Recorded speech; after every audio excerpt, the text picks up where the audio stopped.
And I must thank the woman who truly understands my vision. Without her dedication, none of this would be possible. The chandelier above the ballroom shimmered like a crown suspended in midair, casting diamonds of light across the polished marble floors of Manhattan's most exclusive gala. Every seat was filled with power: billionaires, investors, media elites, people whose decisions could shape entire industries overnight. And at the center of it all stood Alistair Vaughn, tall, immaculate, untouchable, the man who had built a billion-dollar empire from nothing. Or at least, that's what the world believed. A slow, deliberate smile stretched across his face as the applause rolled in waves toward the stage. He adjusted his cufflinks, savoring the moment, feeding on the admiration like it was oxygen. Behind the spotlight, just outside the glow, Zariah stood, still, silent, unnoticed. Her black gown was elegant but understated, deliberately so. No diamonds, no dramatic flair, just quiet presence. The kind that used to command respect without trying. Used to. Tonight, she wasn't introduced as a partner, not as a CO founder, not even as his wife. To most people in that room, she was nothing more than a shadow lingering where she didn't belong. And Alistair made sure of it. He leaned into the microphone, voice smooth, confident, carrying across the room with practiced ease. Tonight, he began, pausing just long enough to let anticipation build, is not just about celebrating success, it's about embracing new beginnings. Soft murmurs of approval rippled through the audience. Zariah's fingers tightened slightly at her sides. New beginnings? Her gaze lifted slowly toward him. She already knew. She just didn't know how far he was willing to go. Alistair turned slightly, extending a hand toward the edge of the stage. Which is why I'd like to introduce someone very special to me. The crowd leaned in, cameras shifted, phones rose, and then she appeared. Tall, radiant, dressed in a shimmering gold gown that clung to her like it had been made for this exact moment. The Mistress, confident, smiling, already basking in attention that didn't belong to her. A few gasps slipped through the audience, quickly masked by polite curiosity, but no one spoke, no one questioned, because this was Alistair Vaughn, and when powerful men rewrote narratives, the world adjusted. Zariah didn't move, didn't blink, but something inside her hardened. Alistair gently guided the woman to his side, his hand resting possessively on her waist, as if presenting a prize he'd just won. This, he said, voice laced with pride, is the future. A pause, a calculated one. Then, as for the past, his eyes shifted, landed directly on Zariah. For the first time that night, every head in the room followed his gaze. And just like that, she existed, but not in the way she should have. Not as the woman who had built the foundation beneath his empire, not as the one who stayed when there was nothing, not as the one who sacrificed, strategized, and carried weight he couldn't have handled alone. No, she existed as something disposable, an afterthought, a chapter he was ready to erase. Alistair's lips curved slightly as he delivered the words that would echo far beyond that room. Some people, he said, his tone calm, almost casual, are only meant to be part of your past. The silence that followed wasn't loud, but it was heavy. It pressed against the walls. It settled into every chest, and for a split second, even the air felt uncomfortable. Zariah felt every eye on her, not with sympathy, but curiosity, judgment, entertainment, because to them, this wasn't betrayal. It was spectacle, a woman being replaced in real time, by someone younger, shinier, easier to admire, and the worst part, no one stepped in, no one questioned him, because power had a way of rewriting truth, because wealth could make cruelty look like confidence, because when a man like Alistair decided someone no longer mattered, the world learned to agree. Zariah exhaled slowly, not shaky, not broken, controlled, but deep beneath that calm surface, something shifted, not pain, not even anger, something colder, something precise. And in that moment, a question lingered, not just in the room, but beyond it. Have you ever been replaced like you never mattered? Have you ever stood there, watching everything you built, Get handed to someone else like you were just a stepping stone? Because that's what this was. Not just a breakup. Not just humiliation. This was erasure. Years of sacrifice, gone with a single sentence. A life rewritten in front of an audience that didn't know the truth. And didn't care to. Zariah's mind flickered through memories she hadn't revisited in years. Late nights, empty bank accounts, business plans scribbled on scraps of paper. The days when Alistair wasn't Alistair Vaughn, when he was just a man with ambition, and nothing else. She had been there. She had believed when no one else did. She had built the strategy, the connections, the structure. She had turned potential into power. And now, she was being dismissed, like she had simply existed. Her gaze returned to the stage, to him, still standing tall, still admired, still convinced he had won. The woman beside him laughed softly at something he whispered, her hand resting comfortably against his chest as if she belonged there, as if she had earned that place. Zariah tilted her head slightly, studying, calculating, because the truth, this wasn't just about love, this was about power, about how easily a woman's contribution could be erased once a man reached the top, about how the world applauded men for upgrading, while women were expected to disappear quietly, invisible, replaceable, forgettable. But here's the thing. Zariah had never been any of those things, not then, and definitely not now. The applause began again, awkward at first, then growing as people chose comfort over confrontation, because clapping was easier than questioning, because silence was safer than truth. Alistair soaked it in, completely unaware, or maybe just unconcerned, about what he had just set into motion, because in his mind, this was closure, a clean break, a public declaration of control. He thought this was the end of her story, but what he didn't realize was that he had just handed her the perfect beginning. Zariah took a step forward. Just one, but it was enough. Enough to shift attention. Enough to interrupt the illusion. A few heads turned, then more, then all of them. She walked with calm precision, heels echoing softly against the marble as she moved toward the stage. No rush, no hesitation, just intention. Each step carried weight, not of desperation, but of certainty, the kind that doesn't need validation, the kind that doesn't ask for permission. Alistair noticed. Of course he did. His expression flickered, just for a second. Not fear, not yet, but something close to irritation, because she wasn't supposed to do this. She was supposed to stay quiet, to accept, to fade.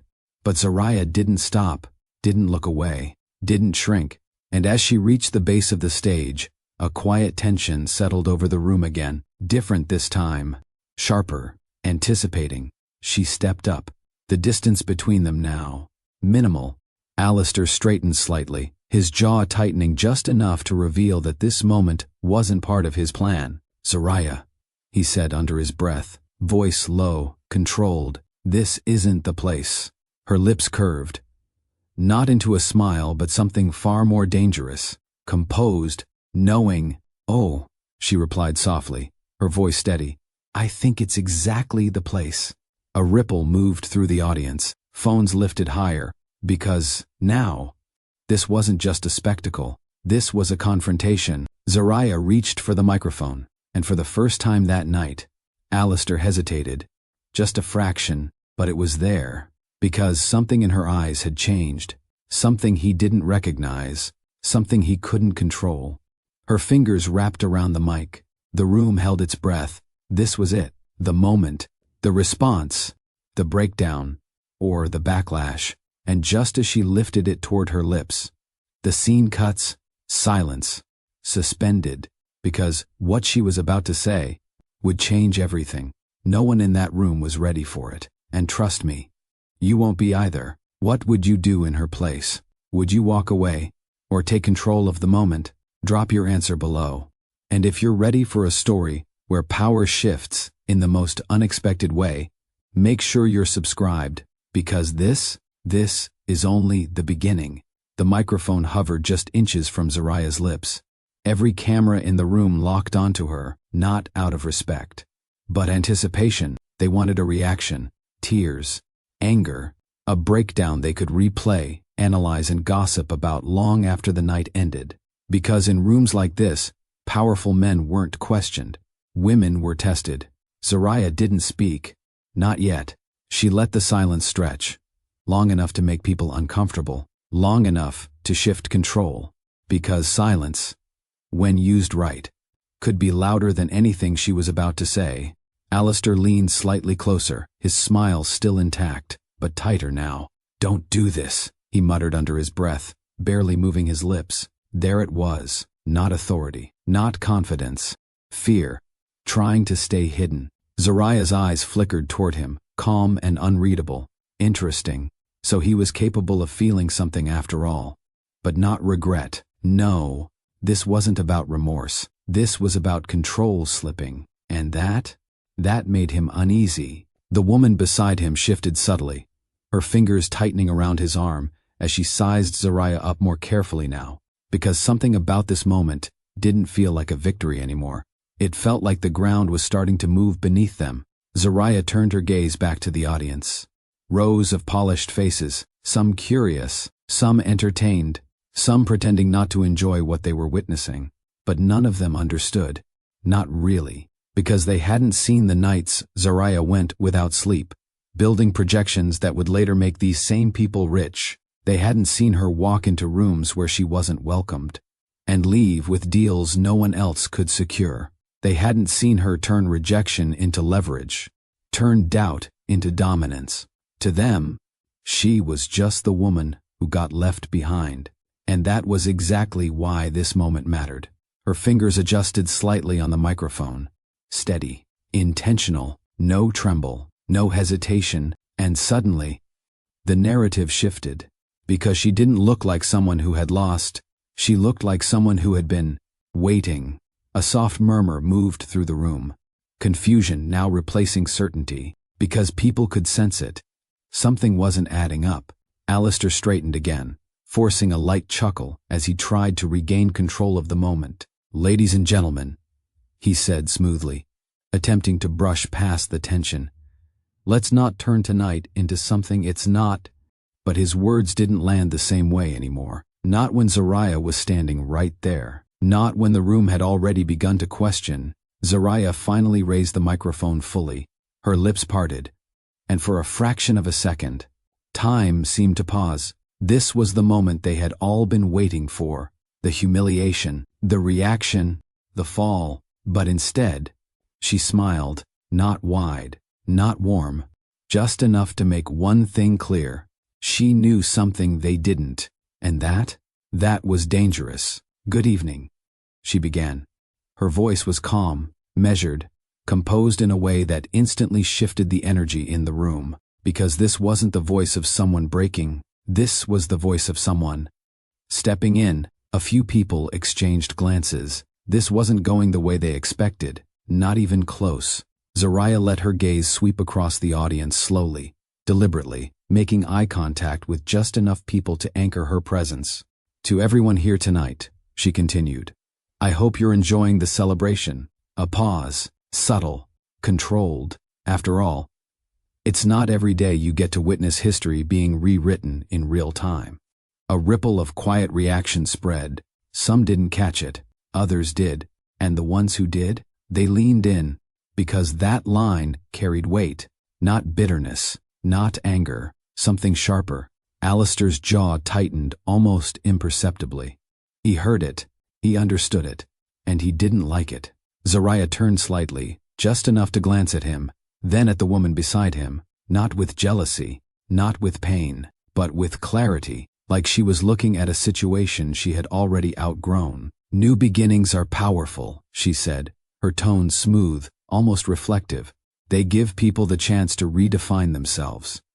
Her gaze returned to the crowd, to present a version of their story that's easier to accept. There it was again. Another line that landed differently, depending on who was listening. The room grew quieter. Because now, people weren't just watching. They were listening, closely, carefully, trying to figure out where this was going. Zariah took a small step forward, owning the space now, commanding it. And sometimes, she continued, those stories leave out important details. A flicker of tension passed through Alistair's expression, subtle, but real, because, now, this was no longer safe, no longer controlled. Zariah's fingers tightened slightly around the microphone, not out of nerves, but purpose. She was guiding them somewhere, leading them, and they didn't even realize it yet. Details about who was there in the beginning, she said, who took the risks, who made the sacrifices. Each word landed heavier than the last, not loud, not aggressive, but undeniable, the kind of truth that doesn't need volume to be heard. The woman beside Alistair shifted again, her confidence dimming just slightly, because she could feel it now too.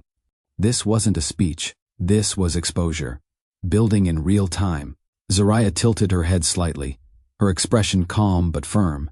And the most interesting thing about history, she added softly, is that it has a way of correcting itself.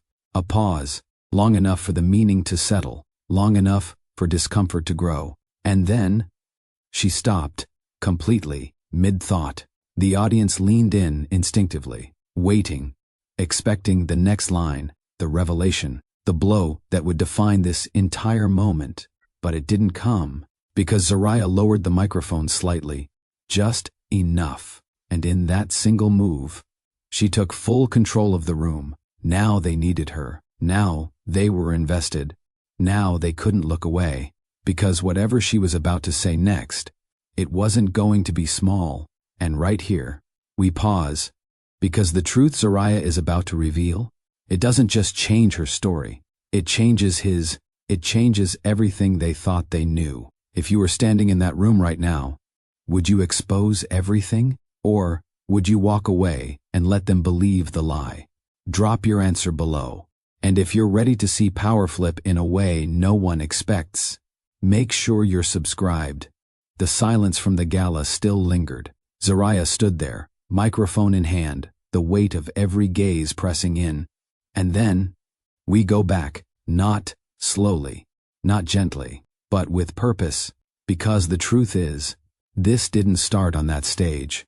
It didn't begin with the spotlight, the applause, or the moment Alistair decided to erase her in front of the world.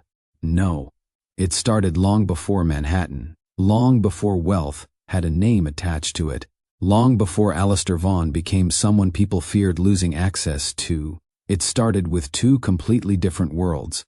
On a collision course neither of them fully understood. Zariah didn't grow up surrounded by power.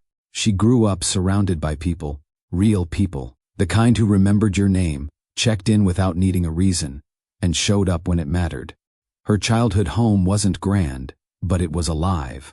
Laughter traveled through the walls. Voices overlapped at the dinner table. Opinions were shared, challenged, respected. Her mother believed in accountability. Her father believed in resilience. And Zariah? She learned both. Never let anyone define your value for you, her mother would say. Not as advice, but as expectation. And don't wait for permission to become who you already are, her father would add, always with quiet certainty. Those weren't just words. They were rules she lived by, because in her world, you didn't get handed opportunities. You created them. You fought for them. And when doors didn't open, you built your own. Zariah didn't dream small. She couldn't afford to. Every achievement carried weight, not just for her, but for everyone who believed in her. Community wasn't optional. It was foundation. It shaped how she saw success, not as something you hoarded, but something you built with intention, something that meant more when others could rise with you. Alistair's world? It couldn't have been more different. Silence lived there, not peaceful silence. Controlled silence. The kind that made you measure your words before speaking. The kind that made emotions feel inconvenient. He was raised in a house where perfection wasn't encouraged. It was expected, where success wasn't celebrated. It was required, and where failure wasn't discussed, it was remembered. His father didn't raise him with warmth. He raised him with standards. Win was the message. Not try. Not learn. Just win. Conversations weren't about connection. They were about outcomes, performance, results. And over time, Alistair adapted. He became sharp, focused, strategic, but also distant. Because when you grow up in a world where vulnerability is seen as weakness, you learn to replace emotion with control. You learn to measure people based on what they offer. And you learn that relationships are often transactional. So when their paths finally crossed, it wasn't supposed to be significant. It wasn't meant to change anything. At least, that's what Alistair thought. Because when he first saw Zariah, she didn't fit into his world. Not the way he understood it. She wasn't trying to impress anyone. She wasn't adjusting herself to match the room. She wasn't chasing validation. She stood in her own presence. Comfortable, certain, and that was unfamiliar to him. Not because he hadn't seen confidence before, but because hers didn't ask for approval. Their first real exchange didn't happen under a spotlight. It happened in a space far less glamorous, but far more real. A conversation sparked, not by attraction, but by challenge. Alistair had made a statement. Confident, calculated, the kind that usually ended discussions instead of starting them. And Zariah? She questioned it. Not aggressively, not defensively, just directly. You're assuming outcomes based on structure, she said, her tone calm but firm. But structure only works if the people inside it actually believe in it. He looked at her then, really looked, because most people didn't challenge him like that. Not without hesitation, not without trying to soften their words first. But she didn't soften anything. She didn't need to. Alistair tilted his head slightly, intrigued despite himself. And you think belief matters more than execution? He asked. Zariah didn't miss a beat. I think execution fails without it. A pause, short, but loaded. Because this wasn't just disagreement. This was perspective. And for the first time in a long time, Alistair didn't feel like he was the smartest person in the room. That should have been the end of it. A brief interaction, a moment of intellectual friction, something to forget. But it wasn't, because something about that conversation stayed with him, not in a distracting way, not in a romantic way, at least, not yet, but in a way that made him curious. And curiosity wasn't something Alistair experienced often, not when it came to people, because most people were predictable. But Zariah? She wasn't trying to fit into his expectations, which meant he couldn't categorize her, and that made her impossible to ignore. For Zariah, the interaction didn't carry the same weight, at least not immediately. To her, it was just another conversation, another moment where she stood her ground, another example of someone underestimating what she brought to the table. She had seen men like Alistair before, confident, controlled, used to being right. But there was something slightly different about him, not in how he spoke, but in how he listened, because he didn't dismiss her, he didn't interrupt, he didn't try to dominate the conversation, he challenged her back. And that was rare. Their worlds didn't align, not naturally, not easily, but something had already shifted, something subtle, something neither of them fully understood yet. Because, sometimes, the most powerful connections don't begin with attraction. They begin with recognition. Back in the present, at that Manhattan stage, none of this was visible, none of it was acknowledged, because the version of the story Alistair presented didn't include this part, didn't include where he came from, didn't include where she came from, and definitely didn't include how much of his foundation had her fingerprints on it. And that's the problem with rewritten history. It only shows what's convenient, not what's true. Their next meeting wasn't planned, and that made it matter more. Because intentional meetings can be controlled. This one couldn't. It was late evening, not glamorous, not curated, just real. Zariah was seated at a long wooden table, her laptop open, papers scattered, not messy, but active, working, focused. Alistair noticed her before she noticed him. Again, not because she demanded attention, but because she didn't. She wasn't scanning the room, wasn't performing presence. She was simply in it, and somehow, that stood out more than anything else. He approached without announcing himself, not out of arrogance, But curiosity, you always challenge people like that? He asked, pulling a chair across from her without waiting for permission. Zariah looked up, recognized him instantly, but didn't react the way most would. No shift in posture, no attempt to impress, just acknowledgement. Only when they sound certain about things they haven't fully considered, she replied. Direct. Again, Alistair leaned back slightly, studying her. You assume I didn't consider it. Zariah closed her laptop slowly, not dismissing him, engaging him. I assume you considered it from your perspective, she said. That doesn't make it complete.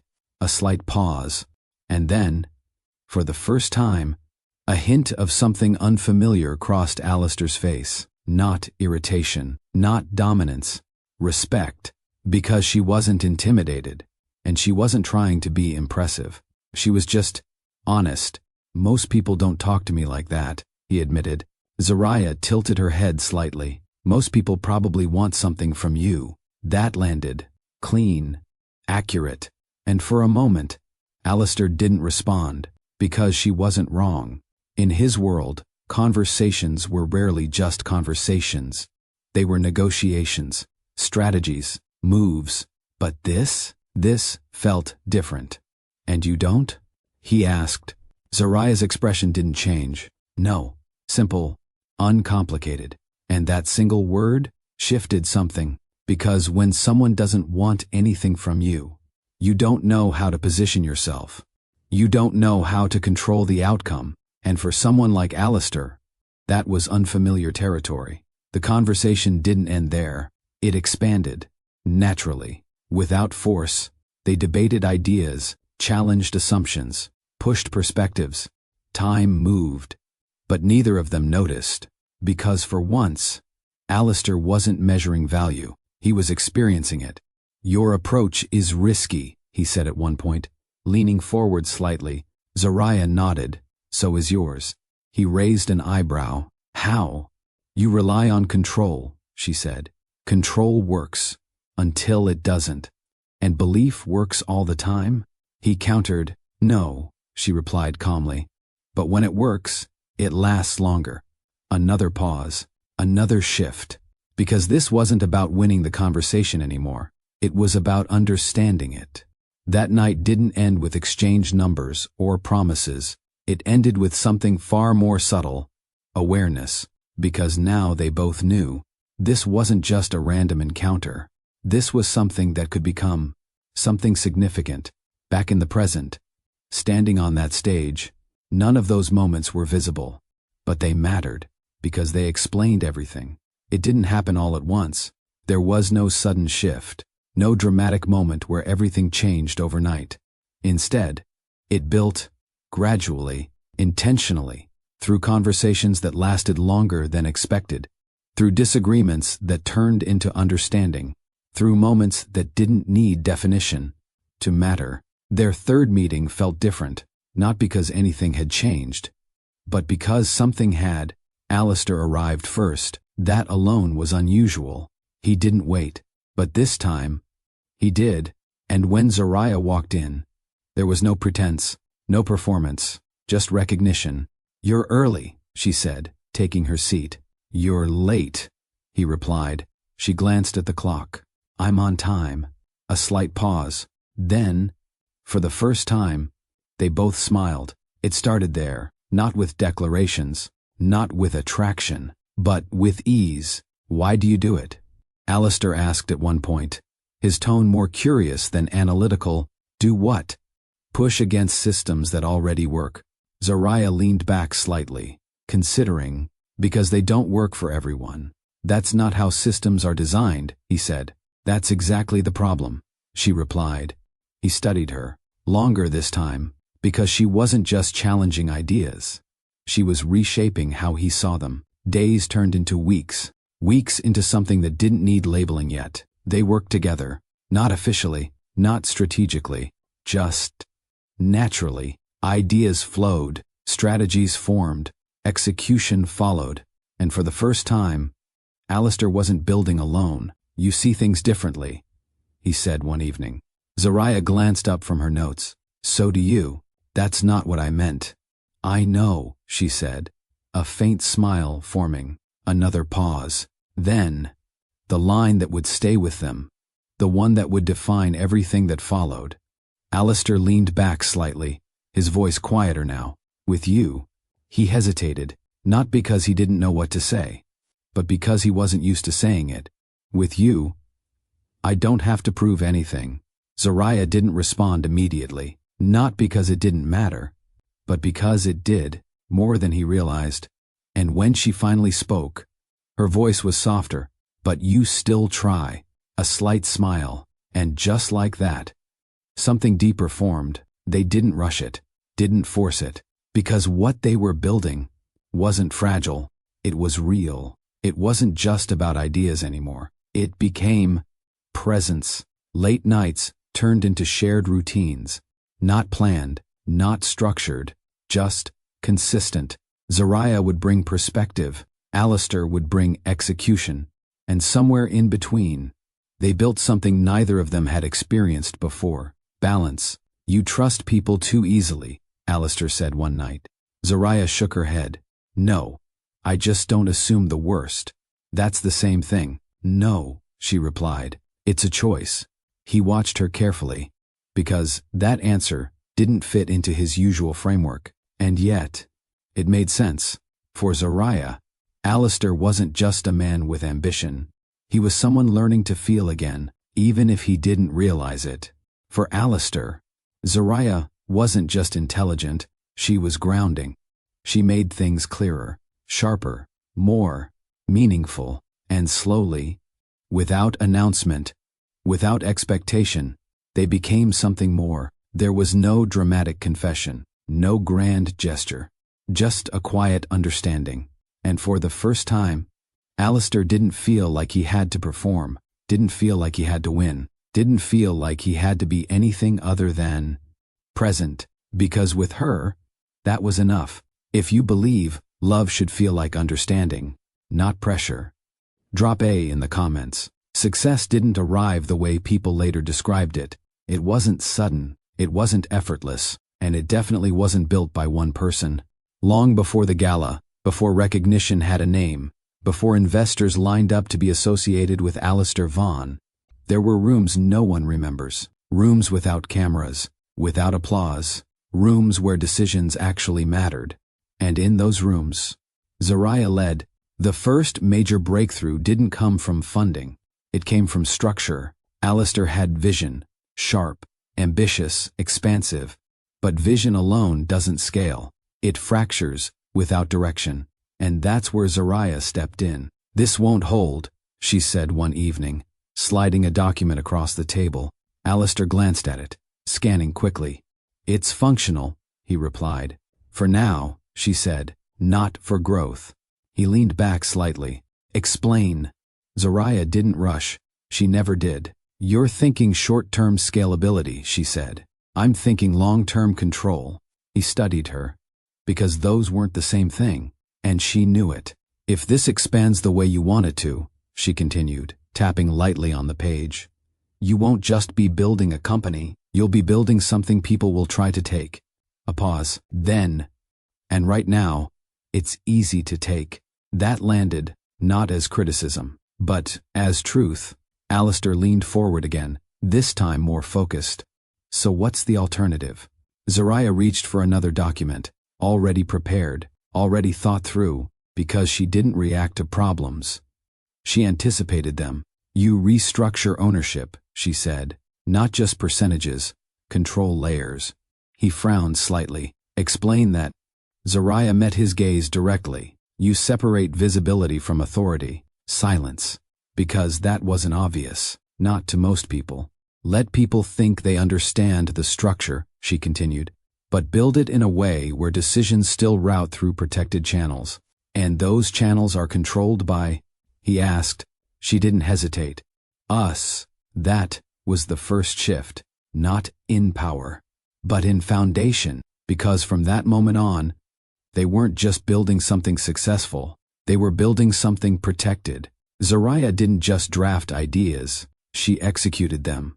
Contracts were rewritten, clauses refined, layers added. Not complicated enough to raise suspicion, but precise enough to matter when it counted. In meetings, she spoke less than most. But when she did, people listened, not because she demanded attention, but because she didn't waste it. An early investor once leaned back in his chair, studying her carefully. "You're very quiet for someone so involved," he said. Zariah smiled slightly. "I prefer to speak when it changes something." A pause. Then the investor nodded slowly. Because that answer said more than anything else could. Alistair noticed it too, how rooms shifted when she entered. Not loudly, not dramatically, but undeniably. "She's the reason this works," one partner admitted privately to him. Alistair didn't respond, but he remembered it. As the company grew, so did the complexity. More investors, more attention, more pressure. And with each step forward, Zariah was already thinking 3 steps ahead. "Expansion without alignment creates instability," she said during one late-night session. Alistair ran a hand through his hair. "We need speed." "And you'll have it," she replied, "but not at the cost of control." She mapped out growth paths, not just where the company could go, but how it would get there without losing its core. She built networks, connected people who didn't even realize they needed each other, turned conversations into partnerships, turned interest into commitment, and through all of it, she never positioned herself at the center. She positioned the structure. That was her strength. She didn't need recognition. She needed results. One evening, as contracts were finalized for a major deal, Alistair looked at her across the table. "You've already planned for things that haven't happened yet," he said. Zariah didn't look up from the document she was reviewing. "They will," she replied simply. That wasn't confidence. That was certainty built on preparation. And hidden within those preparations was something even more critical, something no one else noticed. Not the investors, not the partners, not even Alistair. Because while everything appeared shared, balanced, equal, Zariah ensured one thing remained untouched. Control, not obvious, not declared, but embedded, quietly, deliberately. Ownership pathways that couldn't be easily overridden. Decision rights that required specific conditions. Legal structures that looked standard, but weren't. It wasn't about distrust. It was about foresight. Because Zariah understood something most people ignored. Power shifts. People change. And when they do, structures decide who remains standing. Back then, it didn't seem necessary. Because back then, they were aligned, but alignment doesn't always last. Growth changed everything. Not just externally, but internally. The company moved from potential to presence. Offices expanded. Teams formed. Reputation built. And with each milestone, Alistair became more visible, more recognized, more celebrated. But behind every visible move, there was Zariah. Investor meetings became more frequent, higher stakes, higher expectations, and in those rooms, details mattered more than ideas. "We need reassurance," one investor said during a tense negotiation, "not just ambition." Alistair began to respond, but Zariah stepped in, not interrupting, just entering the conversation at the exact moment it mattered. "You're not investing in ambition," she said calmly. "You're investing in sustainability." The room stilled slightly, because that reframed everything. She continued, "Ambition builds quickly. Sustainability lasts longer." The investor leaned forward. "And you can guarantee that?" Zariah didn't rush her answer. "No," she said, "but I can structure it." That distinction was everything, because while others sold vision, Zariah sold certainty. Not promises, not exaggeration, just clarity. And clarity built trust. After the meeting, as contracts were signed and hands were shaken, Alistair walked beside her in silence for a moment. "You changed the direction of that entire conversation," he said. Zariah glanced at him briefly. "No," she replied. "I clarified it." He exhaled slightly, because he knew the truth. Without her, that deal wouldn't have closed. As the company scaled further, internal pressure increased. Decisions needed to be faster, sharper, more precise. "You're overanalyzing," one executive told her during a strategy session. Zaraya didn't react emotionally. She simply asked, "Define overanalyzing." The room went quiet, because most people use that word without understanding it. "Delaying decisions," the executive replied. Zaraya nodded once. "Or preventing mistakes," she said. Another pause, another shift, because she wasn't slowing progress. She was protecting it. Her influence didn't come from authority titles. It came from accuracy, consistency, results, and quietly, without announcement, she became the person people relied on when things needed to be right. Alistair saw it, even if he didn't always say it. "You think further ahead than anyone I know," he admitted once. Zaraya met his gaze. "That's because I don't just think about success," she said. "I think about what happens after it. That difference would matter more than anything else later. Because success attracts attention, and attention changes people." The company reached a level where reputation began to carry weight on its own. Invitations came, events, exclusive circles, spaces where influence wasn't just built, it was displayed, and that's where everything began to shift. Not immediately, not obviously, but gradually, because those environments rewarded something different. Not just substance, but image, and image could be shaped. Zaraya noticed it first, not in a dramatic way, but in small details. Meetings where appearance mattered more than preparation, conversations where perception carried more weight than truth, decisions influenced by how things looked, not just how they worked. She didn't resist it. She adapted because she understood environments. But Alistair, he didn't just adapt. He started to change. At first, it was subtle. A shift in focus, a preference for visibility, a growing awareness of how he was perceived.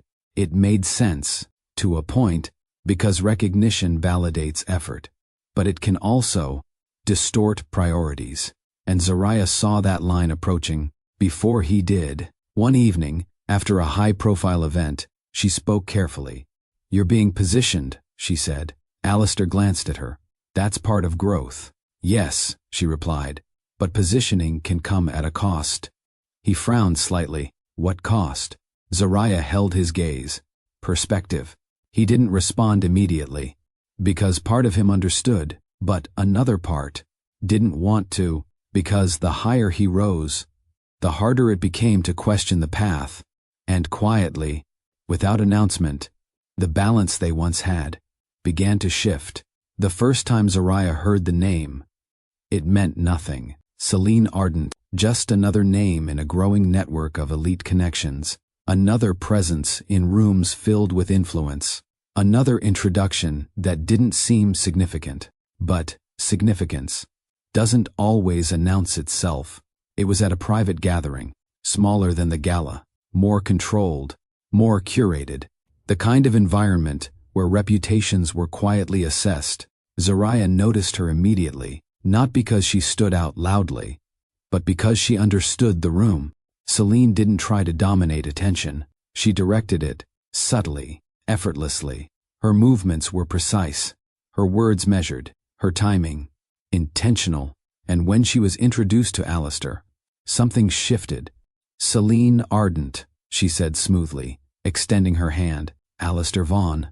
Their handshake lasted a fraction longer than necessary. Not inappropriate, just deliberate. Zaraya watched, not suspicious, just aware, because she recognized strategy when she saw it. Celine's gaze flickered briefly toward her, a soft smile, polished, controlled. "You've built something remarkable," Celine said to Alistair. Not exaggerated, not overly impressed, just enough admiration to land. Alistair inclined his head slightly. "Thank you." Celine tilted her head, and evolving quickly, I see. A subtle pause. Then, her eyes returned to him. "You've evolved. But has she?" It was said lightly, almost playfully, but it landed, because words like that don't need force. They need timing. Alistair didn't respond immediately, not because he agreed, but because the question existed now, And once a question exists, it lingers. Zariah caught it, not the words, but the effect, because she knew how influence worked. Not loud, not obvious, just planted. Celine didn't press further. She didn't need to, because she understood something most people didn't. You don't change someone's mind in one conversation. You introduce doubt and let it grow. The change didn't happen overnight. It never does. It started with small things. Alistair began attending more events without Zariah, not intentionally excluding her. At least, that's what he told himself. Just different schedules, different priorities. Tonight's more about visibility, he said once. You wouldn't enjoy it. Zariah studied him for a moment. I've never needed to enjoy something to understand its value, she replied. He didn't argue, but he still went alone. Celine was there. Of course she was. And each interaction built on the last, carefully, strategically. You carry yourself differently now, she told him one evening. Alistair glanced at her. Differently. How? More aligned with where you're going, she said. Less tied to where you started. Another pause. Another seed. Because framing matters. And slowly, without confrontation, without conflict, Zariah's presence in his narrative began to shift. Not erased yet, but reduced. She focuses too much on structure, Alistair said during one discussion with Celine. Structure is safe, Celine replied, but you're not building something safe. That landed, because ambition doesn't like limitations, even necessary ones. She thinks long-term, he added. Celine smiled slightly. And you think forward. A pause. Those aren't always the same. And just like that, the balance tilted further. Back in their shared space, Zariah noticed, not through confrontation, but through absence, conversations became shorter, less detailed, decisions made without discussion. You signed this without reviewing the implications, she said one evening, holding a document. Alistair didn't look concerned. It's standard. Zariah's expression didn't change. It's not. A pause. Then, it moves things forward, he replied. There it was. Not wrong, but incomplete. Forward doesn't always mean better, she said. He exhaled slightly. You're overcomplicating things again. Again, that word didn't go unnoticed. Because once someone starts seeing your strength as a flaw, something has already changed. Zariah didn't argue. She didn't raise her voice. She simply observed. Because she understood something he didn't yet. This wasn't just influence. This was redirection. And redirection, if left unchecked, becomes replacement. The shift didn't need to be announced. Zariah felt it, not in one moment, but in patterns, subtle changes that most people would ignore. But she didn't, because Zariah had never relied on what people said. She relied on what they revealed without realizing it. Alistair spoke less about decisions, included her less in conversations that once required both of them, and when he did speak, there was something different beneath his tone, not hostility, not even distance, just certainty that didn't include her anymore. Zariah didn't confront him, didn't question him, didn't demand explanations, because she already understood something most people learn too late. When someone starts changing how they move, it's because they've already changed how they think. So instead of reacting, she observed. The first thing she did was review everything. Not casually, not selectively, completely. Contracts, agreements, partnership structures, every clause that had once been created during long nights of shared focus, every detail she had built into the foundation. She didn't rush, because rushing leads to mistakes. And Zariah didn't make those. Her laptop screen glowed late into the night as she scrolled through documents most people would never read twice. But she remembered them. Because she had written them. Control pathways remained conditional. She murmured softly, eyes scanning a familiar clause. Yes, still intact. Another file. Another section. Decision authority requires dual validation under specified thresholds. Her expression didn't change, but internally, she confirmed it. Nothing had been altered, not yet, which meant she still had time. Zariah leaned back slightly, exhaling slowly, not out of relief, but clarity, because now she knew the foundation she built still belonged to her, and that changed everything. The next step wasn't emotional, it was strategic.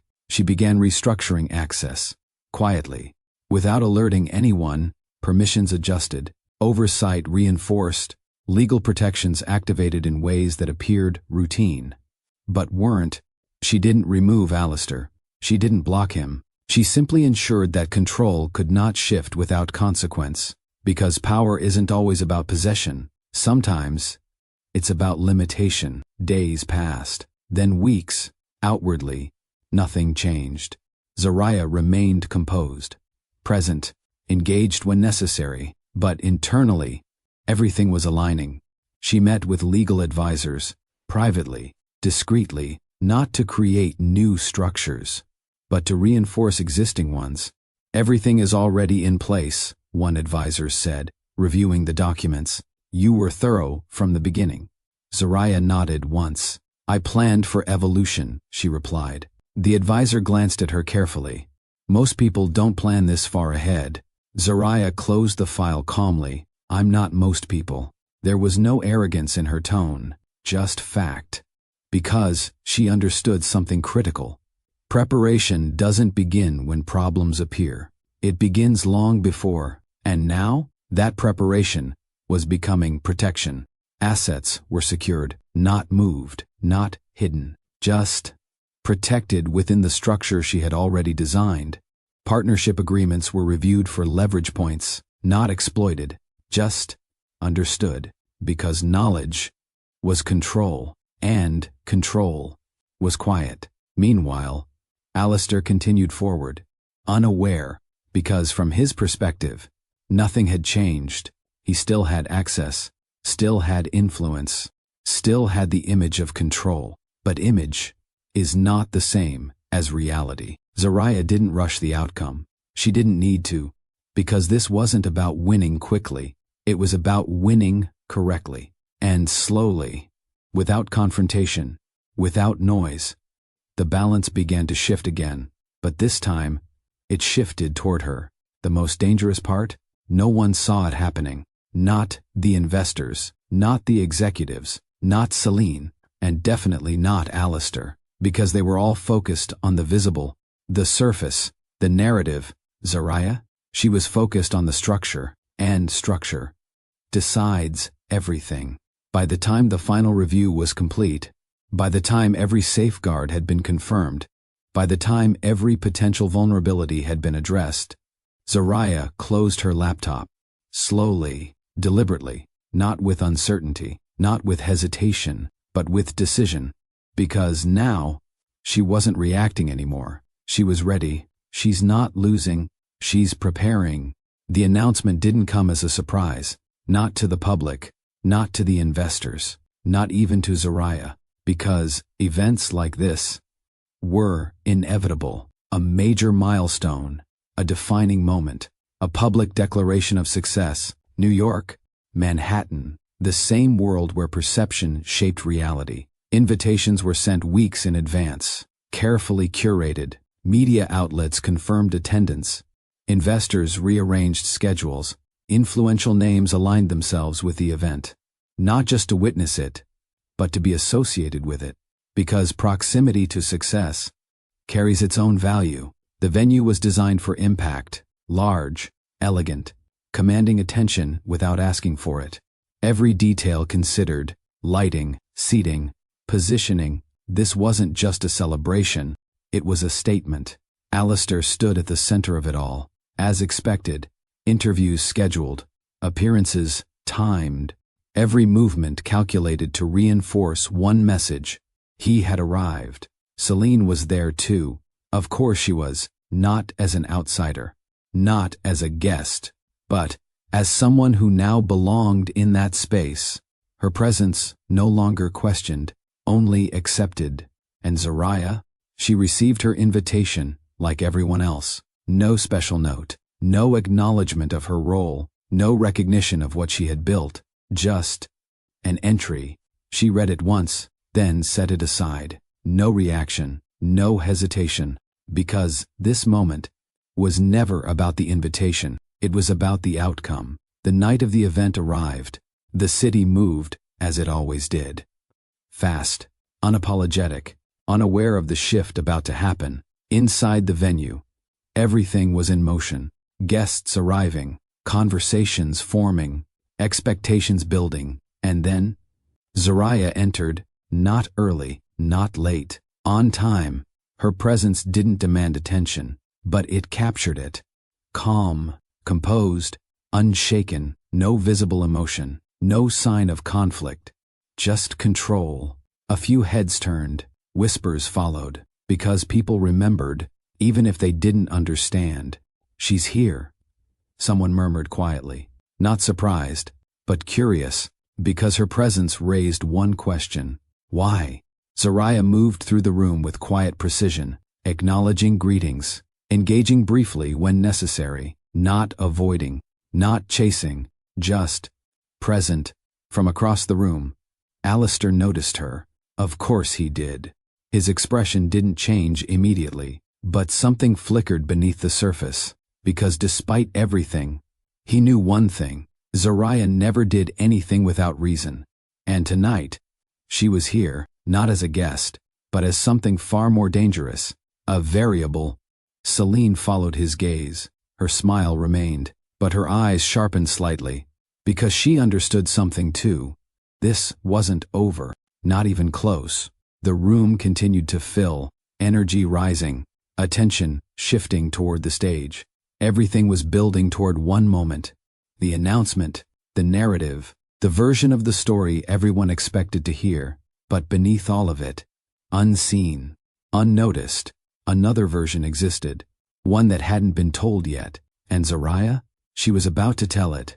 If you were in her position right now, would you walk away quietly, or take control of the moment? Because what happens next changes everything. The room settled, not into comfort, into expectation. Every seat filled, every camera angled, every conversation lowered to a quiet murmur as attention pulled toward the stage. This was the moment everyone came for. The announcement, the celebration, the narrative they believed they already understood. Alistair stepped forward, confident, measured, completely in control. Or at least, that's what it looked like. Applause rose immediately, strong, respectful, earned in the eyes of everyone watching. He acknowledged it with a slight nod, letting the energy build before speaking. Because he understood something essential. Timing creates authority. Tonight, he began, voice smooth and deliberate, is more than a milestone. A pause, just long enough. It's a reflection of evolution. The word landed well. It always did in rooms like this. Because people admired transformation, especially when it looked like success. Alistair's gaze moved across the audience. Investors, partners, media, all aligned with him, all expecting confirmation of what they already believed, that he was the architect of everything they saw. And growth, he continued, requires clarity. Another pause, another step forward. Clarity about direction, about vision, and about who belongs in that future. Subtle, but intentional. From across the room, Zariah stood still, watching, not reacting, not interrupting, because she knew this part mattered. Alistair turned slightly, extending his hand towards Celine. She stepped forward with practiced ease, her presence polished, her expression composed. This, he said, his tone shifting just enough to signal importance, is someone who represents where we're going. Applause followed, not overwhelming, but supportive, because the room understood what was happening, even if no one said it out loud. Celine inclined her head slightly, accepting the attention without overplaying it. She didn't need to. She knew how to hold a room without forcing it. Alistair's hand remained at her back as he continued. Progress isn't just about building, he said. It's about refining. And then he shifted, not physically, but directionally, recognizing what elevates you. A pause, and what no longer aligns. The energy in the room tightened, not dramatically, but enough.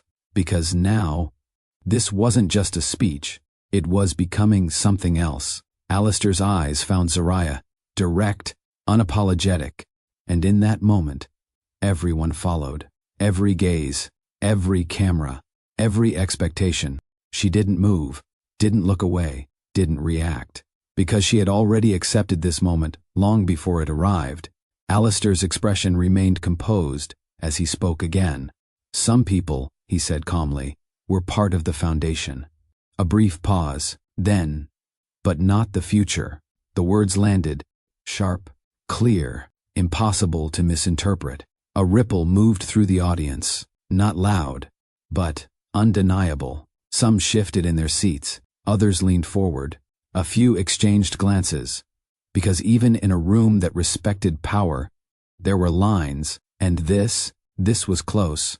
Zariah felt it, not as pain, not as shock, but as confirmation, because this wasn't new information. It was just being said out loud. Alistair didn't stop there. Of course he didn't. Growth requires difficult decisions, he added, his tone steady, and sometimes it means leaving behind what no longer reflects who you've become. There it was again, reinforcement, justification, because people don't just make decisions, they build narratives around them. Celine stood beside him, silent, but present, not speaking, not needing to, because the message was already clear. Zariah, reduced, reframed, repositioned as something outdated, and then, the final move. Alistair turned slightly, lifting the microphone just enough to shift tone. Zariah, he called, no title, no acknowledgement, just her name. The room stilled, because now, this wasn't subtle anymore. Why don't you join us?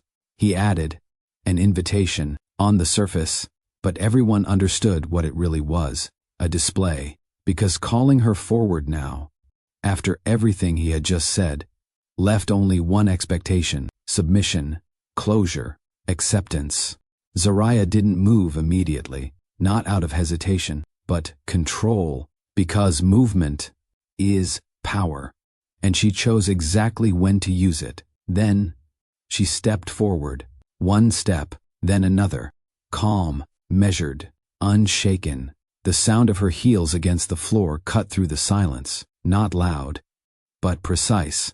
Every step carried intention, every movement watched, because now, the entire room was invested. She reached the stage, stepped up, stood beside him, not behind, not beneath, beside. Alistair glanced at her briefly, something unreadable flickering across his expression, because despite everything, there was still one thing he couldn't fully control. Her. The audience held its breath, because this was the moment, the reaction, the response, the breaking point. But what they didn't realize was that this wasn't her breaking point. It was his. The microphone was in her hand. The room, silent, not polite silence, not passive attention, focused, sharp, waiting. Zariah didn't speak immediately. She let the moment breathe, because silence, when controlled, creates authority. Alistair shifted slightly beside her, subtle, but noticeable, because this wasn't how this was supposed to go. She raised the microphone. Every eye locked onto her, and when she finally spoke, her voice was calm, clear, unshaken. Good evening, simple, but it landed differently now, because the room had changed. The energy had shifted. Zariah let her gaze move across the audience, not rushed, not hesitant, intentional. To everyone here tonight, she continued, you've been presented with a version of this story. A pause, and it's convincing. A few subtle reactions, because honesty like that disarms people, but it's incomplete. That word changed everything. Alistair's jaw tightened slightly, because now, this wasn't just a response. This was direction. Zariah turned slightly, just enough to acknowledge him, then looked back at the audience. The truth is, she said, her tone steady, this company didn't begin with recognition. It began with structure, with decisions no one saw, with risks no one understood at the time. She let that settle. Because now, people weren't just listening, they were recalculating. I didn't just support this company, she continued. I built the framework that allowed it to exist. A ripple, small, but growing. Because that statement carried weight. Every major contract, she added, every investor alignment, every legal structure that protected this company as it grew. A slight pause. I designed it. Now. The room shifted, not emotionally, structurally, because investors understood what that meant. Zariah's voice remained steady, and while visibility often defines perception, it doesn't define control. Alistair's expression changed, subtle, but real, because now, he understood where this was going. And for the first time, he wasn't ahead of it. Zariah tightened her grip slightly on the microphone, not from nerves, from precision. The company you're all celebrating tonight, she said, was built on a structure that prioritizes long-term authority over short-term visibility. A pause, and that authority, she held the moment, is mine. Silence, not confusion, shock, because that wasn't expected, not here, not like this. Zariah continued, unrushed. Control wasn't assigned based on appearance, she said. It was secured through structure. Her gaze didn't leave the audience. Major decisions require validation pathways that were established from the beginning. Another pause. And those pathways, she let the weight land, lead to me. A wave moved through the room now, because this wasn't theory. This was reality. Alistair stepped slightly closer, his voice low. What are you doing? He asked. Zariah didn't look at him. Correcting the narrative, she replied softly. Then, she faced forward again. You didn't build this empire. A pause. Precise. Measured. You were positioned in it. The line landed. Heavy. Final. Irrefutable. Because, now, everything made sense. The structure. The control. The preparation. Zariah continued. As of this moment, she said calmly, control provisions within the company have been formally activated. A ripple of tension surged through the audience. Effective immediately, she added, executive authority is being reassigned. Now, no one was still. Investors leaned forward. Phones lifted. Conversations halted completely. Because this was the moment. Alistair Vaughn, she said, her tone unchanged, is no longer acting under controlling authority. Silence. Absolute. Because the shift had happened. Publicly. Irreversibly. Celine's composure flickered. Just slightly. Because this wasn't part of her understanding of the situation. Zariah turned her gaze briefly toward her, not with hostility, but clarity. This isn't about presence, she said. It's about position. Then back to the audience. Ownership remains aligned with original structural agreements, meaning everything stayed exactly where she had placed it from the beginning. Nothing taken, nothing altered, just revealed, and in that revelation, everything changed. The room flipped, not loudly, but completely, because power had shifted, not through force, but through design. Zariah lowered the microphone slightly, not finished, but complete, because everything that needed to be said had been, and now, the truth stood on its own. For a moment, no one moved.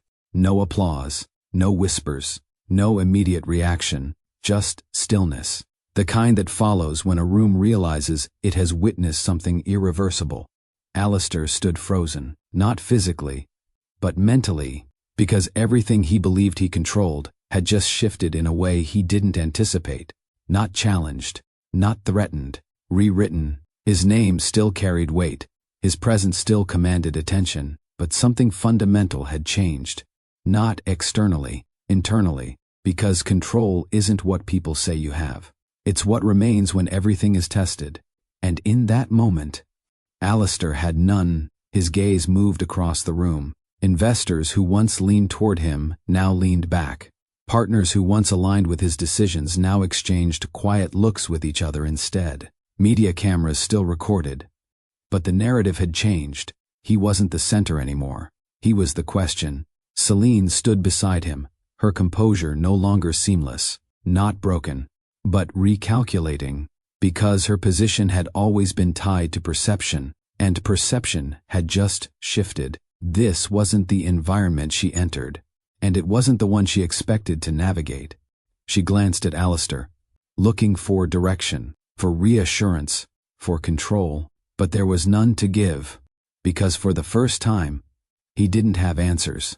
Across the stage, Zariah remained exactly where she had been, calm, steady, unmoved, not triumphant, not reactive, complete, because this wasn't about defeating him. It was about restoring truth, and truth doesn't need volume to stand.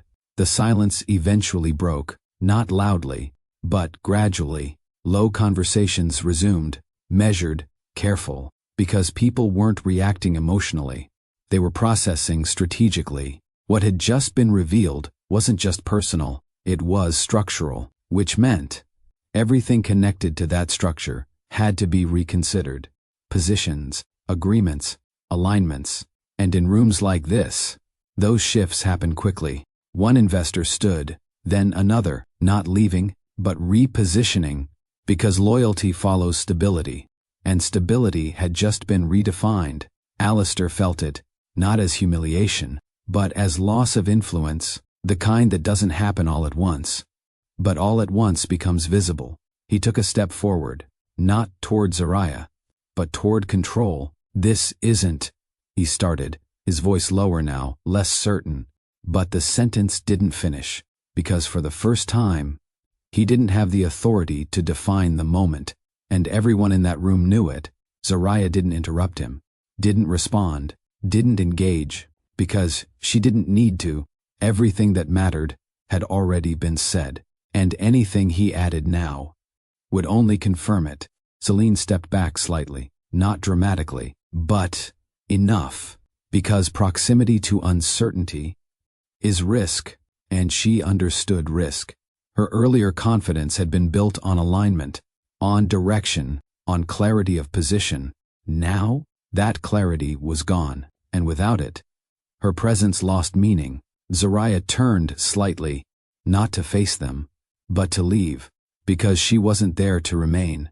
She had come for one purpose, to correct the narrative, and that purpose was complete. Each step she took away from the stage carried a different kind of weight than when she walked toward it.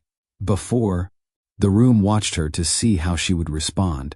Now, they watched her to understand what she had just done.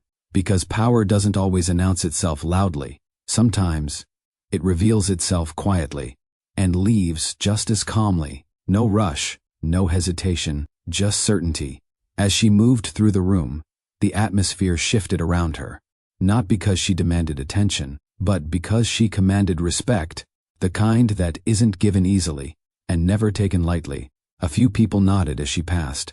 Subtle, but intentional, acknowledgement, not of status, but of clarity, because in a room built on perception, she had delivered reality. Outside, the city continued as it always did, unaware, unchanged, but for Zariah, everything had shifted, not in what she gained, but in what she no longer carried. She stepped into the quiet of the night air, breathing in slowly, not relief, not release, resolution, because she had never been fighting to prove anything. She had been protecting what she built, and now, that protection was complete. Her phone buzzed softly. A message, then another, not noise, not chaos, recognition. Because information travels quickly in spaces like this, and truth travels faster. She didn't check them immediately, because validation wasn't what she needed. She already knew. Back inside, the room continued to adjust. Alistair stood in place, not defeated, but exposed, because the difference between image and reality had been made visible, and once that happens, it can't be undone. He looked toward the exit, toward where Zariah had disappeared, for the first time, not as someone he had left behind, but as someone he never fully understood, because he had mistaken presence for permanence. And now, that mistake had a cost: power, not taken, not removed, revealed to have never been fully his. Control, not lost suddenly, but shown to have limits. Image, not destroyed, but redefined, because once people see the structure behind the story, they don't forget it. Celine remained still, watching, learning, because even she understood. This wasn't just a shift. It was a lesson, and lessons like this change how people move. Zaraya reached her car, paused briefly, not to look back, but to acknowledge something internally. She had walked into that room with everything already secured, not emotionally, not publicly, structurally, and she had walked out with something far more valuable than control. Clarity about who she was, about what she built, about what she would never allow again. Her children, they were never part of the stage, never part of the narrative, but they were part of every decision, every structure, every safeguard, every step she took, because protecting them was never optional. And now, they were protected, not just financially, but from confusion, from instability, from a version of reality that could have shifted without warning. Zaraya entered the car, closed the door gently, no rush, no urgency, just forward movement, because the past had been addressed, and the future was hers to define, not based on what she endured, but based on what she built and what she chose next. The car pulled away, leaving behind a room still adjusting, still processing, still recalculating, because power had changed hands. Without force, without noise, through preparation, through clarity, through truth. And that kind of power doesn't fade. It remains. Not everyone who stands beside you helped build what you have. Not everyone who shares your success understands your journey. And not everyone who tries to replace you knows what you truly control.